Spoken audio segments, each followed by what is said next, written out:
좀 전에 말씀드린 대로 오늘 이야기 주제는 이제 저렇게 진행이 될 겁니다.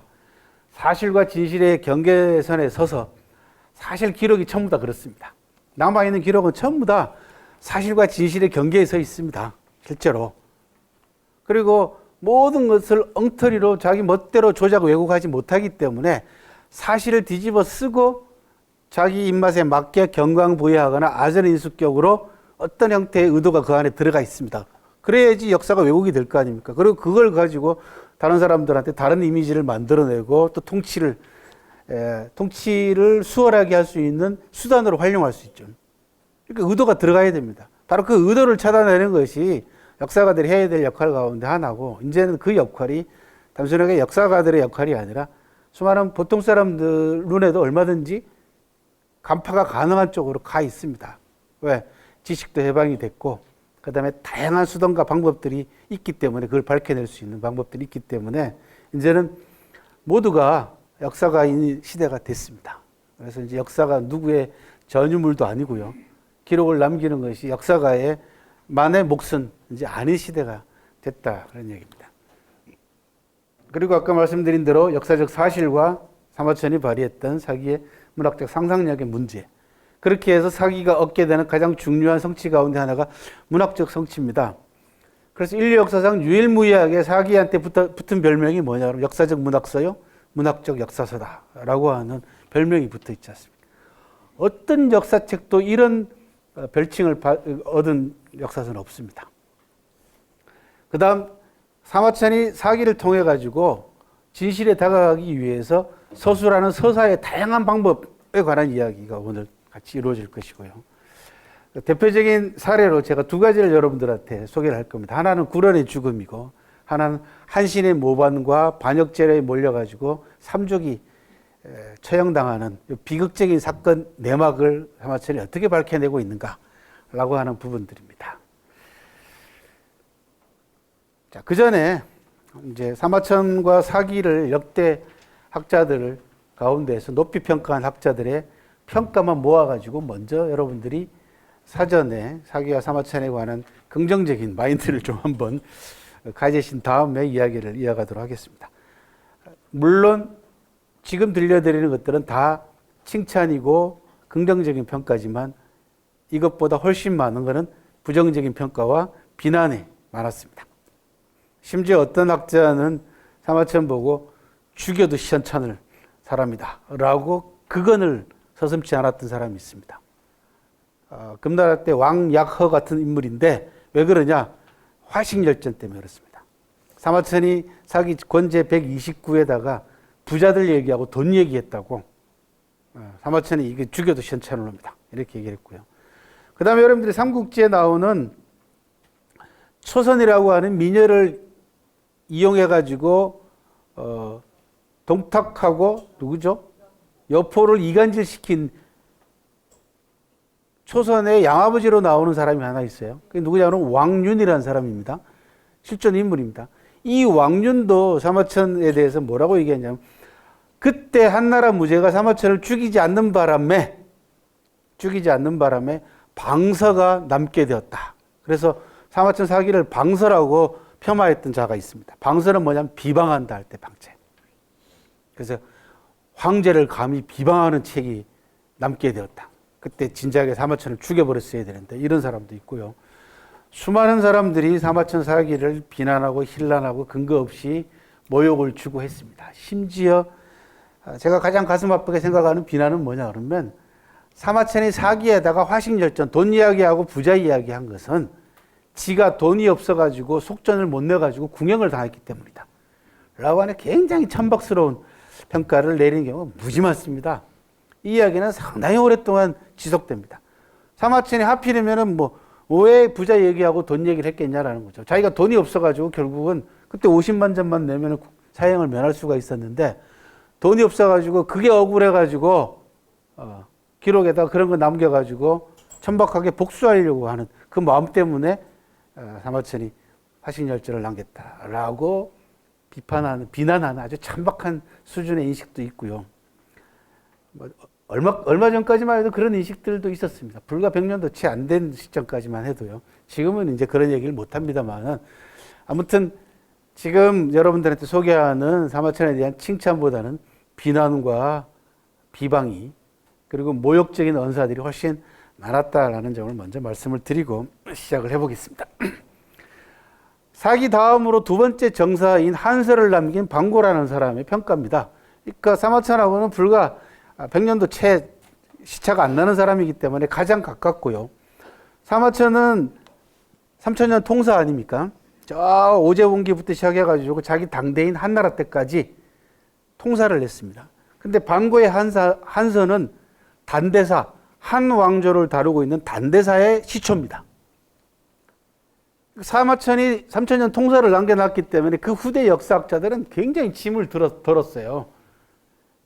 왜 위에 거 쓸 거 없거든요. 자기 전 단계의 왕조들만 역사책 쓰면 돼요. 그러니까 방고는 한서만 쓰면 되는 거예요. 서한 시대의 역사책만 역사만 가지고 다른 자료들 보완해가지고 한고조 유방부터 시작해가지고 서한 시대 때까지만 역사만 기록한 게 한서입니다. 그리고 나중에 이제 후한서가 나오죠, 그죠? 요건 그래서 다른 말로는 전한서라고 부르기도 하고 오늘날 중국에서는 서한, 동한 이렇게 부릅니다. 왜? 수도가 서한은 서한에 있었고 그다음에 동한은 동쪽 낙양으로 수도를 삼았기 때문에 각각 서쪽, 동쪽이기 때문에 서한, 동한 이렇게 부릅니다. 이 공식 명칭이고 우리는 오랫동안 일본의 영향을 받아가지고 전한, 후한 이렇게 배웠습니다. 네. 앞전자, 뒤우자를 써가지고. 방고가 사마천을 평가할 때 이렇게 평가했습니다. 경전을 통하여 상하 수천 년을 자유자재로 엮었으니 큰 역작이다. 그렇죠? 뭐 크게 칭찬한 칭송의 말은 아닙니다만 어쨌든 역작이라고 했어요. 그죠? 그러면서 뭐라고 얘기하냐면 문장은 곱고 그 사실은 핵심을 찔러 헛되이 칭찬하지 않았으며 말하기 어렵다고 숨기지도 않았으니 실록이라고 할 만하다. 실록이라는 단어가 처음 나옵니다. 그래서 사기의 팩트, 사실성의 문제에 관해서 가장 긍정적으로 평가한 첫 번째 평가입니다.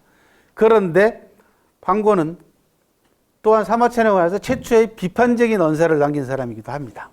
그게 뭐냐 그러면은 유가를 존중하지 않고 도가계통을 따랐고 그 다음에 세리라 그래가지고 돈 이야기 함으로써 세상 사람들에게 좋지 못한 기풍을 길러주게 만드는 원인 제공자다 라고 해가지고 비판도 했습니다. 이 방고가 가장 먼저 화식열전에 대한 비판을 남김으로써 후대 사람들이 또 마음 놓고 비판하는 거죠. 왜? 권위가 있으니까 이제 방고가 가지고 있는 권위가. 그래서 긍정적인 평가와 부정적인 평가 두 가지를 다 남긴 사람이기도 합니다. 당나라 시대 때 유직이라고 하는 역사평론가입니다. 본격적인 역사평론의 지평을 열었던 유명한 인물입니다.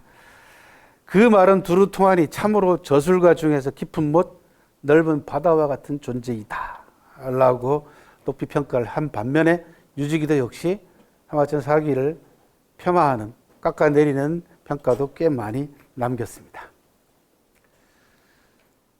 정초라고 하는 인물이 남긴 평가입니다. 100세대가 지난다 해도 사관은 그 법을 바꿀 수 없고 학자는 그 책을 버릴 수 없다. 육경이 나온 뒤로 이 책이 있을 따릅니다. 사기가 있을 따릅니다. 굉장히 극찬입니다.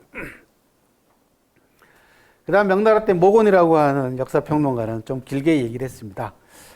굉장히 많이 인용되는 구절 가운데 하나입니다. 사기를 이제 읽고자 하는 사람들한테 던지는 상당히 그 격려의 메시지 비슷한 건데 이렇게 얘기를 합니다. 오늘날 사기를 읽을 때 독자들은 유협열전에서는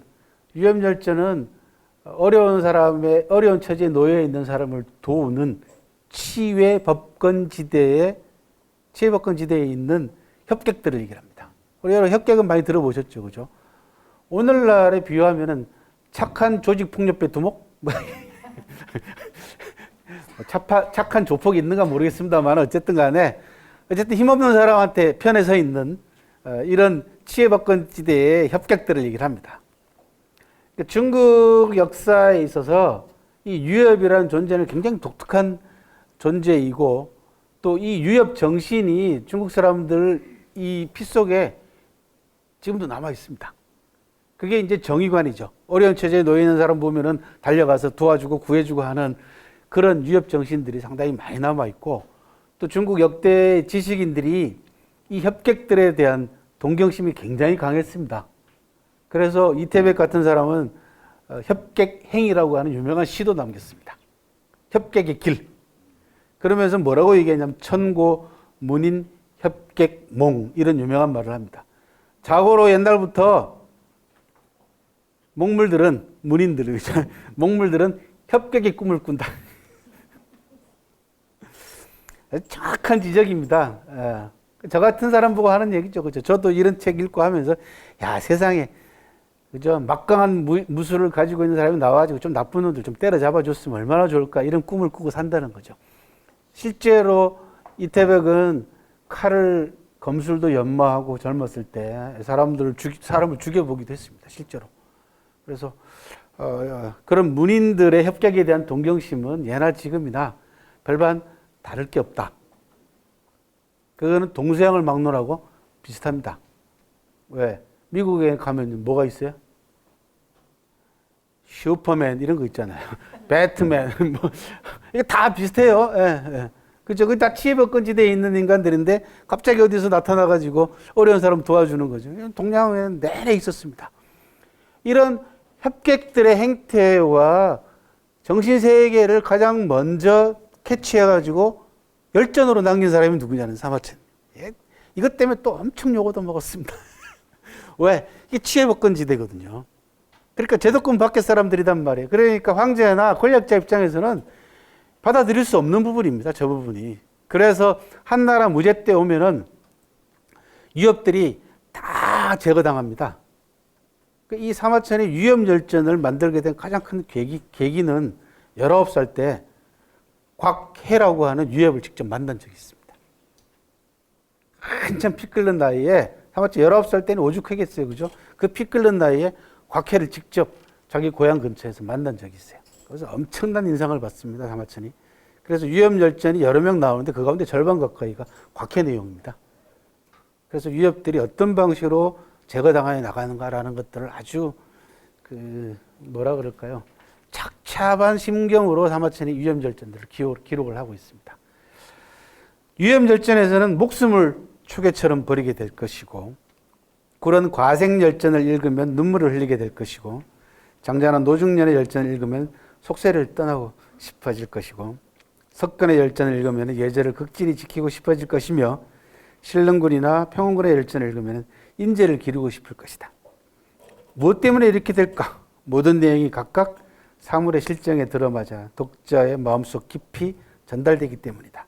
몇몇 구절이나 글자가 독자들을 격발시키는 것은 결코 아니다. 예로부터 사마천은 문장의 신선이요, 문선이요. 이태백은 시의 신선이요, 시선이요. 구로는 사부의 신선이요. 유화는 술의 신선이요, 주선이요. 한시는 병법의 신선, 병선이라고 했는데 맞는 말이다 라는 말로 사마천을 문선의 경지에까지 끌어올리고 있습니다.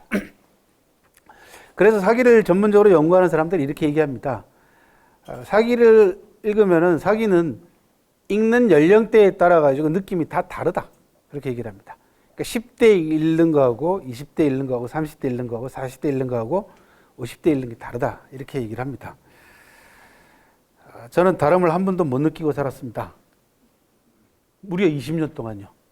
그러니까 제가 사기를 접하기 시작한 게 본격적으로 접하기 시작한 게 29살 때부터입니다. 그러니까 20대 초반에 사기를 어렴풋이 알다가 20대 후반부터 이제 본격적으로 공부를 시작을 했는데, 장장 나이 50대 때까지 사기의 진면목을 전혀 모르고 살다가 이제 겨우 야, 이런 경지구나 라는 걸 이제 깨달아갑니다. 그래서 전문가들이 하는 얘기가 안 맞는 것 같아요. 저하고 수준이 좀 굉장히 높은 사람들이 하는 얘기 같아요. 그죠?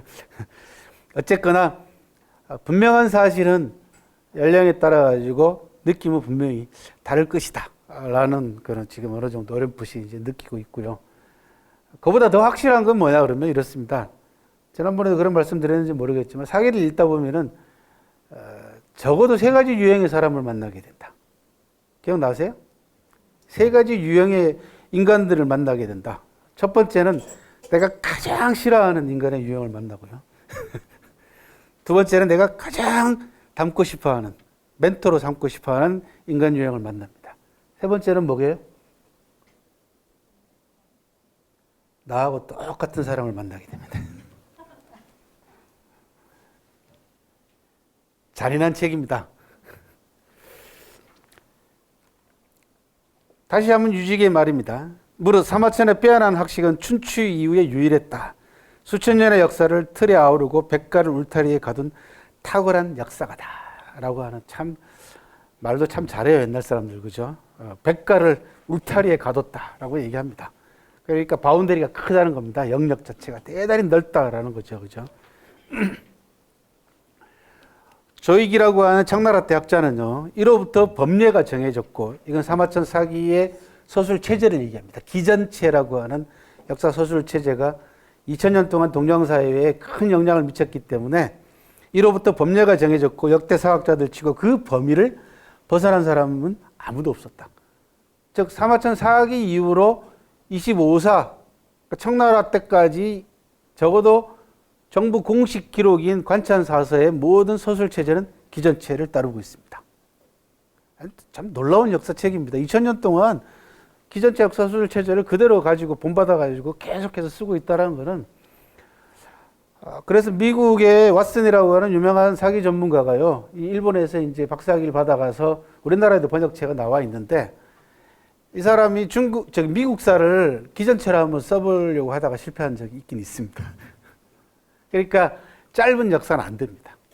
기전체 역사 수술 체제는 3000년이라고 하는 긴 통사였기 때문에 가능하고, 또 사마천이라고 하는 걸출한 깊이와 넓이를 동시에 갖춘 역사학자였기 때문에 이 체제가 창안이 가능했지, 짧은 역사가 안 된다라는 겁니다. 믿을 만한 역사가들이 지극히 떠받드는 원칙이 되었다라고 얘기를 했고, 근대의 유명한 학자인 양계초는요, 사마천은 역사학계의 태조대왕 같은 존재다 라고 얘기를 했습니다. 그러면서 뭐라고 얘기했냐면, 사마천은 정말 역사학의 조물주다. 목사님들이 들으면 큰일 날 소리죠. 공부하는 사람이라면 반드시 읽어야 할 필독서다라고 얘기를 했습니다. 자, 노신입니다. 중국이 가장 자랑하는 문학가, 그죠? 예. 한 무제 때부터 부 하면 사마상렬을 따를 자 없었고, 문 하면은 사마천이 단연 으뜸이었다. 사마천의 문장은 역사 서술법에 얽매이지 않았고 작구에 갇히지 않았다. 감정에서 출발해서 마음 가는 대로 문장을 구사했다 라고 멋지게 얘기한 다음에 사가지 절창이요 무은지 이소다 라고 하는 10글자로 사기의 핵심을 꿰뚫었습니다. 이게 지난번 제가 말씀드린 대로 20년을 넘어 공부하면서 사기 52만 6,500자에 제가 갇혀서 맨날 많다 그러고 살았는데, 한 10년 전부터 그게 아니다, 이건 압축 파일이다, 그런 말씀 드렸죠. 그죠? 그러면서 노신이 한 저 말이 이제 가슴속에 왔는데 참 둔하다. 그죠? 예. 노신은 사가의 절창, 역사가의 기가 막힌 노래다라고 딱 잘라 얘기하지 않습니까? 노래다. 그러면서 가락 없는 시다. 이소는 구런의 시입니다. 가락 없는 시다. 52만 6,500자를 노래와 시에다가 딱 그대로 비유를 해버렸습니다. 저 구절이 제 가슴 속에 들어오고 난 다음부터는 사기가 조금 조금 요만큼요 쉬워지기 시작했어요. 이게 이렇게 해석이 가능하구나. 왜 이제 뭐라 그럴까요? 조금 종교적인 표현을 빌자면은 이제 영혼의 대화가 이제 이루어지고 있다고나 할까, 이제 약간씩 그런 거 느낍니다. 이제 확실하게 느낄 때쯤 되면 이제 죽겠죠, 그죠? 모택동은 사마천 사기를 가장 많이 읽은 사람 가운데 하나입니다.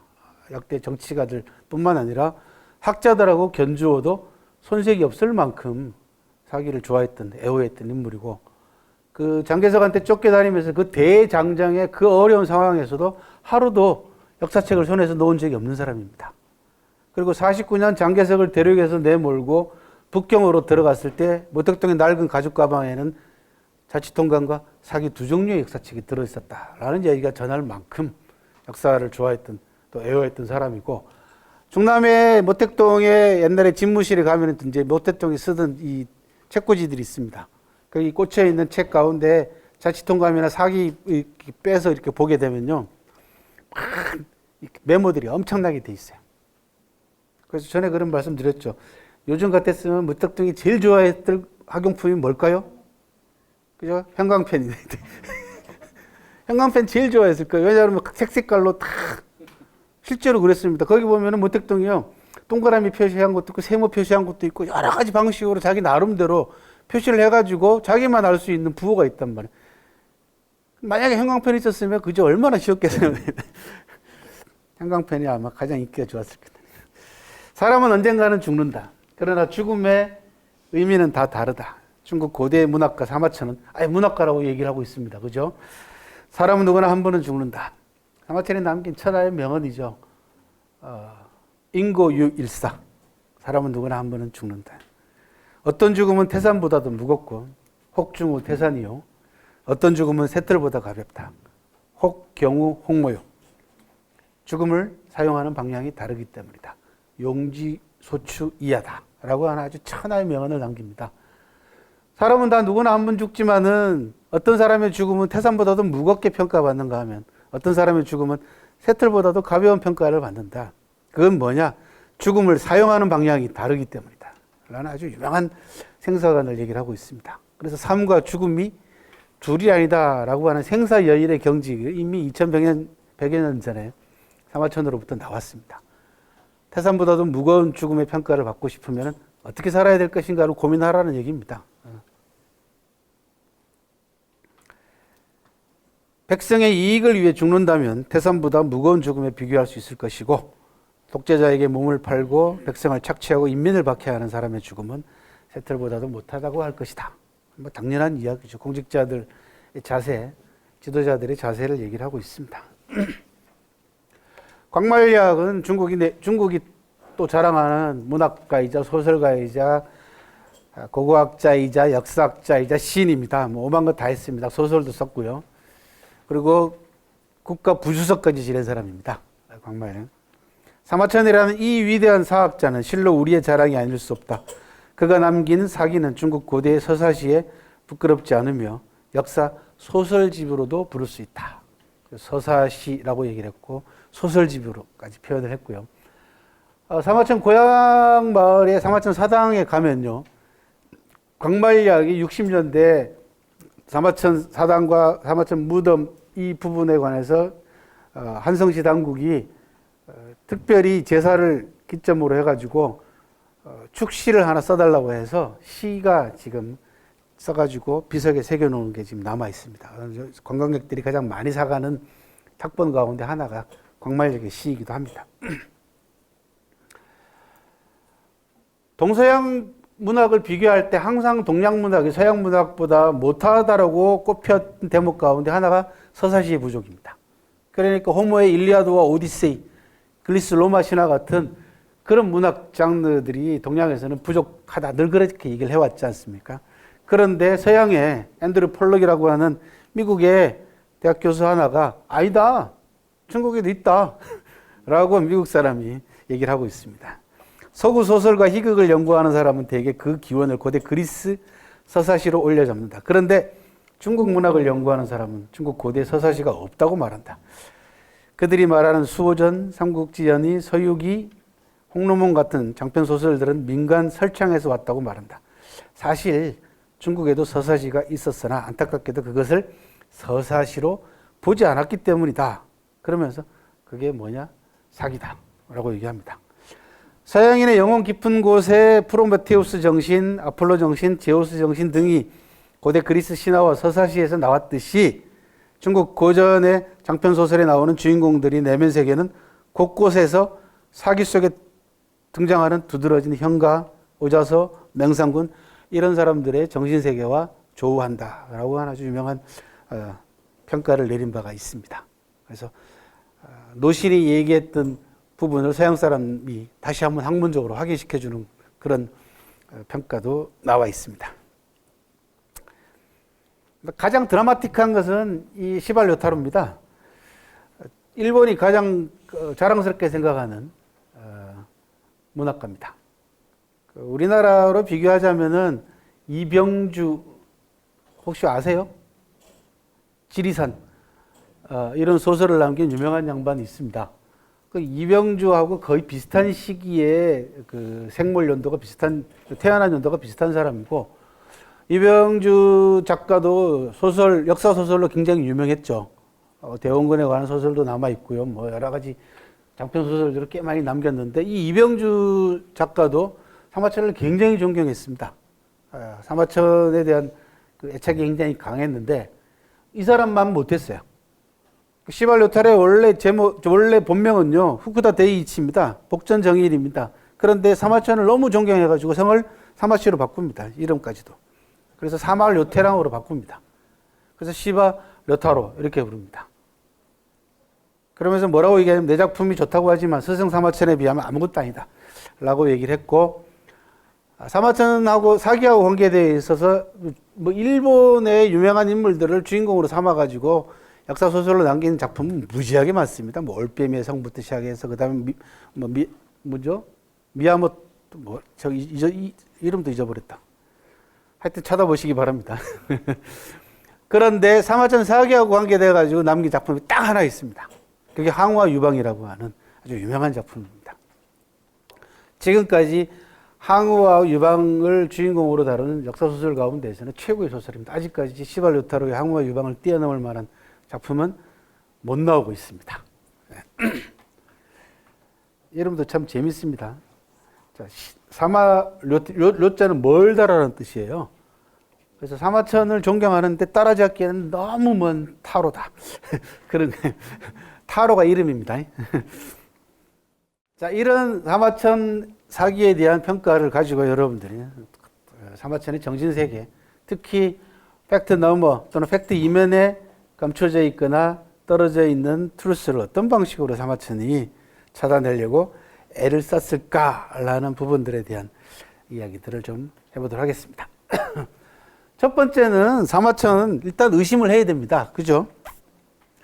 팩트 너머의 진실을 찾아 나가려면 팩트를 의심하는 첫 번째 단계가 필요하겠죠. 사마천은 누가 뭐라 그래도 아버지 때부터 황가 도서관을 총책임지는 벼슬에 있었습니다. 그러니까 기록에 관한 한은 사마천이 가장 많은 접촉 기회가 있었던 사람이고 거의 독점에 가까운 권리라면 권리 내지는 권력을 누렸던 사람입니다. 기록에 대한 부분들은. 그런데 사마천이 황가 도서관에 남아있는 수많은 기록들을 일일이 젊었을 때부터 검토하면서 의문을 품기 시작을 했습니다. 그것은 사기에 나와 있는 팩트와 트루스 사이에서 왔다 갔다 하는 기록들을 사마천이 어떤 방식으로 다루었는가를 보면은 좀 이따가 이제 아까 말씀드린 구런하고 한신 이야기를 할 텐데 그게 전부 다 특히 한신에 대한 기록은 다 황가 도서관에 남아 있는 기록입니다. 중국 사람들 그걸 공안이라고 얘기합니다. 공식 문서라는 거죠. 구런하고는 또 다릅니다. 그래서 두 가지를 대표적인 예로 제가 들었고 나머지도 그런 기록들은 많습니다. 두 번째, 여기에 뭐가 플러스가 되냐 그러면 사마천 개인의 역경입니다. 사마천이 궁형을 당하는 47살에 옥에 갇히고 48살에 사형 선고를 받고 49살에 궁형을 자청하고 50세에 풀려날 때까지 이 과정의 개인의 역경이 팩트에 대해서 품었던 의문을 훨씬 더 강화시켜주는 작용을 하는 거죠. 그죠? 예, 개인사가 작용할 수밖에 없습니다. 문제는 이 개인사를 개인적인 차원으로 머무르게 할 것이냐 또는 한탄으로 끝날 것이냐 또는 자기 연면에 빠져서 그냥 그대로 살다가 죽을 것이냐 아니면 이 부분을 한 차원 더 끌어올릴 것이냐가 관건이죠. 그게 지식인의 수준과 지식인의 질 또는 책임 이런 부분들을 전부 다 총망라해서 평가받게 만들어주는 관건이지 않습니까? 그게 우리는 쉬운 말로 뭐라고 얘기하면 역경을 이겨냈다 그런 얘기하죠. 이겨내서 뭔가 일가를 이루었다고 얘기합니다. 그러니까 인간의 개인의 역경은 그 인간이 한 차원 더 성숙하게 만들어주는 자극적인 요소로 작용하기도 하고 사업에 있어서는 그 사업을 성공으로 이끄는 큰 원동력으로 작용하기도 합니다. 그게 뭐라고 얘기하면 자수성가 맨날 얘기하잖아요. 맨손으로 시작해서 문제는 성취하고 난 다음에 그 기업이나 또는 그 조직이나 그 나라를 어떤 방식으로 이끌 것이냐의 철학적인 고민들. 그죠? 이런 부분들이 필요한데 그게 이제 가장 대표적인 예가 누구냐면 진시황이라는 사람입니다. 진시황은 굉장히 컴플렉스가 많은 사람입니다. 누가 뭐라 그래도. 왜? 어렸을 때 아버지가 거의 부지한 상태에서 자랐고 생부가 누군지도 모르는 상태였고 어머니는 굉장히 이 뭐라 그러죠? 그 행실이 안 좋았어요. 그래서 여부리도 끌어들이고 그다음에 정력 좋은 남자도 끌어들여서 아들을 둘씩이나 낳고 그랬거든요. 그러니까 어머니에 대한 컴플렉스, 여성 혐오증이 굉장히 강합니다. 진시황은. 그래서 평생 진시황은 황제가 되고 난 다음에도 정식 황후를 두지 않았습니다. 황후가 없습니다. 그러니까 후궁들은 많지만 자식들은 많지만 정식 황후는 없습니다. 유일하게 진시황이 존경했던 여자가 딱 한 사람이 있습니다. 그게 과부청이라는 여성 사업가입니다. 과부예요. 왜? 과부의 젊은 과부의 몸으로 자기 사업도 확실하게 지켜내고 자기 정조도 지켰어요. 그러니까 다른 여자들하고 달라. 엄마하고도 달라, 어머니하고도. 그래서 이 여성은 진시황이 지극히 존경을 합니다.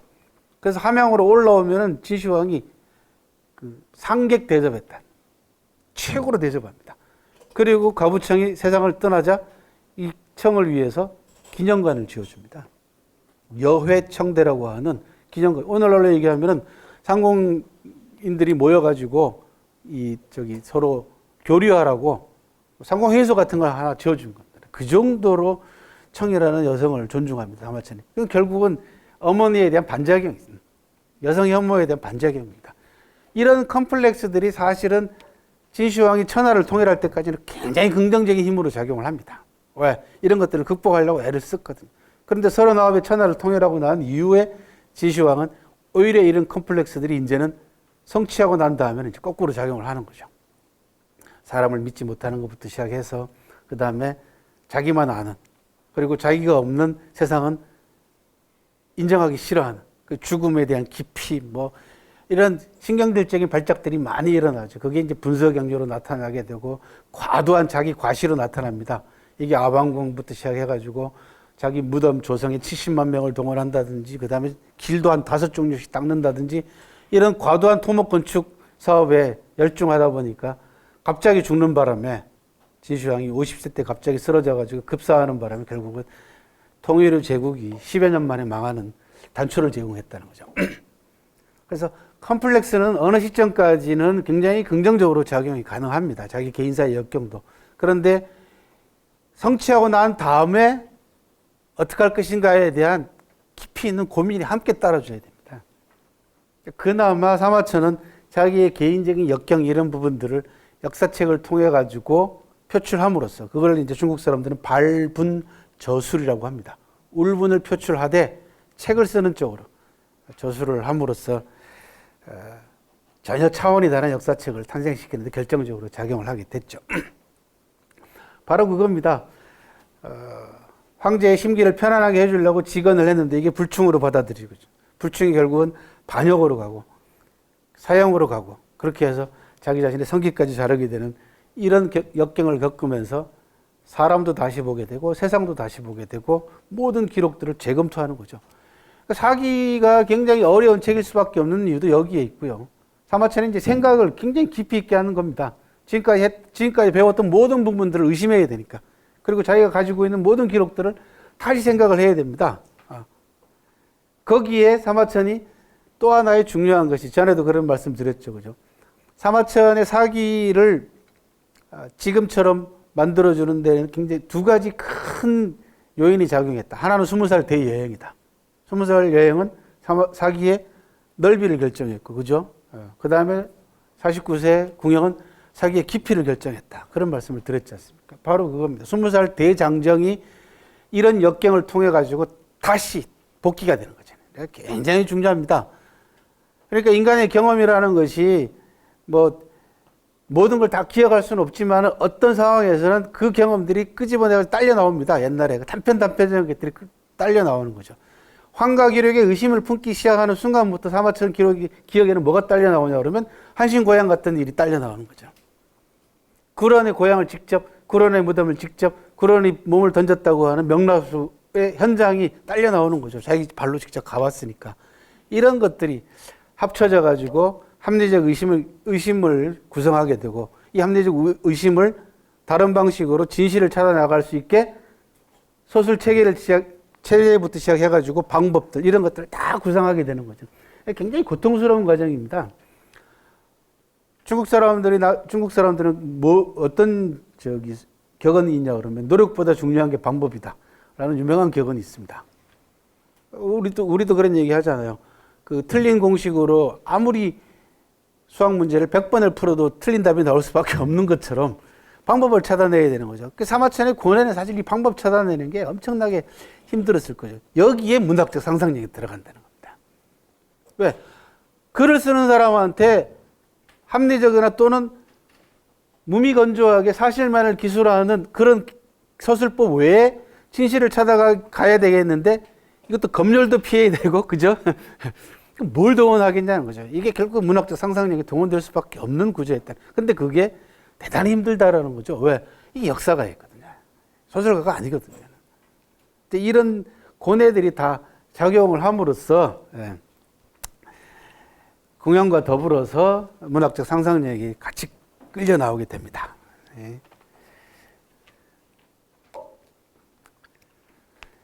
자, 여기에 사마천은 한 가지 장치를 더합니다. 그게 뭐냐 그러면 시스템입니다.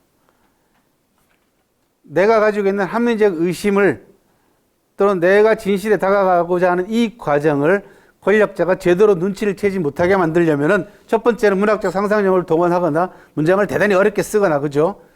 은유와 비유와 상징법을 써가지고 제대로 눈치 못 채게 하는 방법이 있는가 하면 또 하나는 뭐냐 그러면 요 대목을 그 사람한테 그 사람에 관련된 기록에다가 넣는 것이 아니라 다른 쪽에 갖다 던지는 거예요. 증거를 여러 군데다 분산시키는 방법. 이게 체제입니다. 이게 기전체가 딱 그 체제에 맞아요. 그래서 한 곳에다가 몰아가지고 얘기를 하지 않고 한 사람에 대해서 합리적 의심이라든지 그 다음에 진실을 찾아나가기 위한 여러 가지 단서들을 다른 쪽에다가도 전부 다 흘려가지고 눈 밝은 사람을 기다리는 겁니다. 이것 때문에 초창기에는 사마천 사기를 이런 것들을 모르고 뭐라고 불렀냐면 어지러울 난자를 써가지고 어지러운 책에 들었어요. 이거 한 군데도 왜 안 모아놓고 왜 여기다. 그래서 이게 체제나 서술이 형편없는 책에다 그랬습니다. 그래서 어지러운 책에다 그랬어요. 근데 한 2000년 연구를 해보니까 어지러운 책이 아니고 어려운 책인 거예요. 그래서 똑같은 단서입니다. 하나는 어지러울 난자, 지금은 어려울 난자. 그렇게 부릅니다. 뭐에다가 비교를 하면 생각하시면 되냐 그러면 헨젤과 그레텔을 생각하시면 됩니다. 빵 부스러기. 헨젤과 그레텔에 보면은 빵 부스러기를 흘리잖아요. 흘려놓고 가서 결국 나중에 그 빵 부스러기를 찾아가지고 집으로 돌아옵니다. 사마천 사기에는 참으로도 묘하게도 정말 기가 막히게도 곳곳에 빵 부스러기가 흘려져 있습니다. 빵 부스러기를 주워서 가는 것이 결국 진실을 찾아나가는 길이더라는 거죠. 그 빵 부스러기가 가장 효과적으로 문학적으로 그리고 가장 드라마틱하게 잘 배치가 되어 있는 편이 회오무 열전, 즉 한신에 대한 일대기입니다. 다른 게 아니고. 그래서 추리소설을 읽듯이 여러분들이 추리소설 기법이 이 안에 들어가 있습니다. 사기 안에는. 놀랍게 아주 짝이 없는 책입니다. 그런 면에 있어서는. 그래서 이런 부분들을 쭉 정리를 하면은 이렇게 됩니다. 그죠? 문장 표현의 다양한 은유, 비유, 상징, 복선, 곡필. 곡필은 뭐냐 그러면 일부러 왜곡하는 겁니다. 그러니까 대개 우리는 진실을 감추기 위해서 왜곡하는 게 일반적이잖아요. 그런데 사마천은 진실을 찾아가기 위해서 일부러 곡필을 합니다. 이게 그래서 어려워요. 그죠? 예. 유머, 풍자, 해악, 조롱, 낭만, 울분, 이 모든 것들이, 이거 전부 다 문학적인 요소들입니다. 이게 역사책의 요소들이 아닙니다. 그래서 문학적 기법, 문학이라고 하는 경지에 올려놓고 또는 문학이라고 하는 차원에서 사기를 읽으면은 훨씬 더 재밌어집니다. 실제로. 그리고 그 안에서 역사적 진실을 찾아나가는 것. 이게 지적 유희라고 합니다. 정말 재미난 게임입니다. 이건. 그런 면에 있어서는. 그리고 또 한 가지 강조해서 말씀드리고 싶은 것은 사기는 객관적인 책이 아닙니다. 주관적인 책입니다. 철저하게 주관적입니다. 그래서 첫 시간에도 제가 그런 말씀 드린 것 같아요. 오늘날 역사학자들한테 던지는 메시지가 울림이 대단히 큰 역사학자다. 왜? 나약하게 객관 뒤로 숨지 마라 하라는 겁니다. 역사학자. 자기 하고 싶은 얘기 하라는 얘기입니다. 자기 주관을 얘기를 해서 일반인들에게 또는 독자들에게 공감대가 형성이 되고 독자들이 그 부분을 인정을 해주고 독자들 우습게 보면 안 된다. 제가 늘 그런 얘기합니다. 그 학계에서 논문 쓰면은 제일 제가 우스꽝스러운 게 뭐냐 그러면 저는 이제 논문을 지금까지 한 10편 가까이 썼는데요. 그 가운데 5편이 첩자에 관한 논문입니다. 간첩에 관한 논문이에요. 그 대학 교수를 제가 그만두고 책도 내고 하면서 유명세를 타기 전에 너무 사는 게 어려워가지고 한번 교수 한번 더 해볼까? 그래서 논문을 썼어요. 한 2년 사이에 5편의 논문을 썼는데 그게 전부 다 첩자에 관한 논문입니다. 고대의 첩자에 관한. 그런데 학술지에다가 논문을 보내면요. 정말 환장하는 게 뭐냐 그러면요. 독창적이긴 한데. 왜냐 그러면 본 적이 없는 논문이니까 전부 다 조건부 통과예요. 조건부 통과는 뭐냐 그러면 밑에다 줄을 더 달아라. 뭐 이런 거예요. 그러니까 얼마나 학계가 재미없는지 말도 못합니다. 그래서 제 얘기 그만하고요. 역사 논문을 왜 문학적으로 쓰면 안 되냐. 이런 이야기를 하고 싶은 겁니다. 그리고 많은 사람들에게 읽혀야지 되는 부분이지. 논문도, 제가 맨날 학회 만들어가지고 몇백 명, 많아야 몇백 명, 그 다음에 그 자기 전공 들어가면 몇십 명도 안 되는 거 자기들끼리 읽어보는 거예요. 돌려가서. 돌려막기 하는 겁니다. 그리고 학술대 하면은 앉아가지고 주례사 비평이나 하고 있고, 그죠? 주례사 비평이죠, 뭐. 아주 세게 비평 안 합니다. 왜냐하면 자기한테 또 돌아오니까. 돌고 돌아서 분명하게 돼가지고. 맨날 주례사처럼 하는 거예요. 그게 뭐, 집단 마스터베이션이라고 그럽니다. 그런 거를. 사마천은 진실을 찾아가기 위한 역사 연구 방법으로 정색을 하고 얘기를 합니다. 이 부분은 정색입니다. 그러니까 내용면에 있어서는 사마천이 온갖 문학적인 방법을 다 동원하지만 실제로 학술적인 면에 있어서는 사마천은 정색을 하고 얘기를 합니다. 뭐라고 얘기하냐면 역사 연구 방법은 구천인지전, 하늘과 인간의 관계를 탐구하는 거다. 즉 공간에 대한 탐구입니다.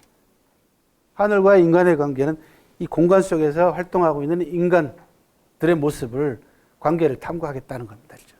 그걸 어떻게 탐구하냐? 세로로 통고금지의 시간입니다. 과거와 현재의 변화를 관통하겠다는 거죠. 그러니까 시간의 흐름 속에서 공간 속에서 벌어지고 있는 인간의 관계들을 탐구하겠다는 거죠. 이 역사 연구 방법 가운데에서 이렇게 명쾌한 방법론은 없고, 이게 처음 말씀드린 그 시진핑 국가주석이 국제역사과학대회에서 축사로 인용했던 대목 가운데 하나라고 말씀드렸죠. 그죠? 그리고 이어지는 대목은 요겁니다. 순서가 이제 이렇게 바뀌었습니다. 구천인지제 통고금지변 성일가지연. 일가의 말씀을 이루고 싶다. 소개했습니다. 내 이야기를 하고 싶다로 해석해야 된다라고 말씀을 드렸습니다. 일가라는 건 결국은 자기 이야기지 남의 얘기는 아니지 않습니까? 일가는 철저하게 주관적인 내 이야기를 하고 싶다. 사마천 사기가 주관적인 책이라는 이야기는 여기에서도 드러난다. 그러면서도 나아가서 사마천은 뭐라고 얘기를 합니까? 술왕사 지례자라고 해가지고 역사의 미래 예견력을 얘기를 합니다. 지난 일을 기술해서 다가올 일을 안다 라는 겁니다. 역사 예견력입니다. 그래서 사기에 보면은 역사의 예견을 보여주는 대목들이 꽤 많이 나옵니다. 그게 전에 잠깐 예를 들었는지 모르겠지만 기자가 은나라 마지막 임금인 주임금이 상하젓가락을 밥을 먹는 거 보고 은나라가 망하게 생겼다 말씀드렸죠. 그죠? 견미지자라고 하는 사자성어를 말씀을 드렸습니다. 역사의 예견력은 지금까지 수천 년 동안 인간이 살아오면서 보여줬던 시간과 공간 속에서 보여줬던 행위, 그 시간의 흐름 이런 것들을 깊이 있게 통찰하게 되면은 어떤 법칙 같은 게 나온다는 겁니다.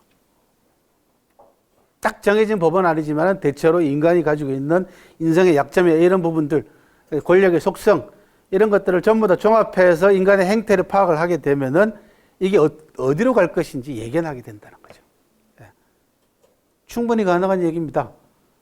그래서 최근에 경영학에서도 등장하는 가장 중요한 단어 가운데 하나는 얼마 전까지만, 몇 년 전까지만 해도 경영학에서 제일 많이 등장했던 단어가 인사이트였습니다. 통찰이라는 거죠.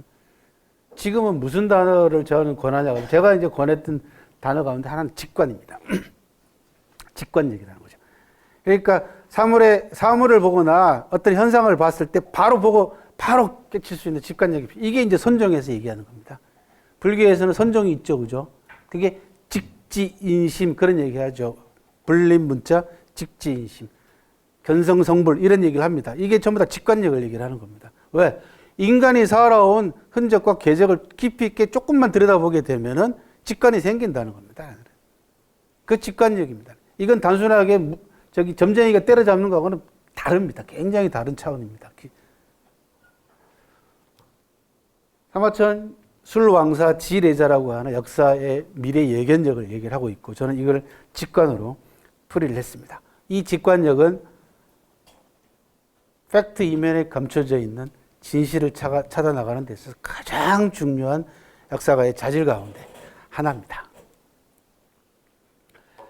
그리고 역사가가 갖춰야 될, 즉 진실을 찾아가기 위해서 역사가 갖춰야 될 자질이 있습니다. 그게 사제, 사학, 사식이라고 하는 세 가지 기본적인 갖춰야 될 자질이 있습니다. 사료를 수집하고 감별하고 조직해서 역사적 사실을 서술하여 문장을 편찬하는 능력이 사제라면, 사학은 그 밖에 다른 학문들을 공부해야 됩니다. 필요한 것들을. 그래서 풍부한 사료, 역사적 지식, 역사와 관련한 각종 지식을 장악하는 능력, 그 다음에 식견입니다. 사식이죠. 견해와 관점입니다. 포함하여 어떤 압박에도 굽히지 않는 직필의 자세와 사실에 충실하되 진실을 추구하는 역사가의 고상한 품격과 용감한 정신, 이런 것들이 사식에 해당됩니다. 어렵다. 그죠?